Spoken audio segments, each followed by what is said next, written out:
Hello everyone, welcome to my mini blog guys. আমি গেছিলাম শান্তিনিকেতন, তাও আবার এই প্রথমবার আমার বয়সের থেকে কম ছোটদের সঙ্গে গেছিলাম। রাত্রে 1টার সময় ঘুম ভেঙেছে, চোখ মুখের অবস্থা খুবই খারাপ। ঘুম ভাঙার সঙ্গে সঙ্গে আমি এই ভিউটা দেখতে পাই। এটা ছিল পূর্ব বর্ধমান।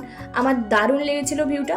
তো ভিউটা দেখতে দেখতে আমি পৌঁছে গেছিলাম তারাপীঠ। প্রথম আমরা তারাপীঠ দর্শন করব, তারপর যাব শান্তিনিকেতন। তো আমরা তারাপীঠে পৌঁছে গিয়ে প্রথমে স্নান টান করে খালি পেটে গিয়ে পুজো দিয়ে আসি, কিন্তু পুজো দিতে পারিনি ভেতরে ঢুকে, কারণ অনেকটা বড় লাইন। আমাদের পুজো দিতে হলে অনেক আগে আসতে হতো।